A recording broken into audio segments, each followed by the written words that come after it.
भंडारा विधानसभा मतदारसंघ हा सध्या शिवसेनेकडे आहे आणि शिवसेनेचाच या ठिकाणी दावा आहे. मात्र भाजप सुद्धा या ठिकाणी दावा करते आणि भाजपच्या पदाधिकाऱ्यांनी सुद्धा तसा ठराव घेऊन वरिष्ठ पातळीला पाठवलेला आहे. आपण या संदर्भात स्थानिक आमदार जे शिंदे गटाचे आमदार आहेत त्यांना विचार काय नेमका विषय आहे ह्या मतदारसंघामध्ये. भाजपही दावा करत आहे.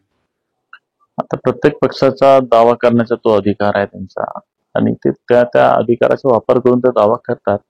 पण ते आता वरिष्ठ नेते ठरवतील कोणाला द्यायचा काय द्यायचा. अपेक्षा आहे की लवकर तो क्लिअर होईल.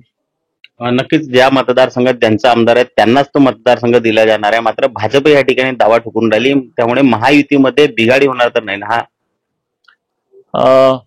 आता तो काय वेळ ठरवेल, परंतु ह्या राज्याचे मुख्यमंत्री एकनाथ शिंदे साहेब आणि उपमुख्यमंत्री देवेंद्र फडणवीस साहेब ह्या दोघांशी माझी चर्चा झालेली आहे आणि योग्य वेळी योग्य निर्णय होईल असं अपेक्षा आहे. जर ही जागा जर भाजपकडे गेली तर आपण अपक्ष लढणार. आता मी तर ह्या भागामध्ये आमदार जो निवडून आलो अपक्षच निवडून आलेला आहे आणि त्याच्यामुळे काही माझं खूप काही अपेक्षा आहेत असं नाही का बा मला तिकीट मिळालंच पाहिजे हेच मिळालं पाहिजे असं नाही. आता राज्याचे मुख्यमंत्री आणि उपमुख्यमंत्र्यांना काय वाटते तर नक्कीच त्यांच्याशी चर्चा करून तो आपण निर्णय घेऊ.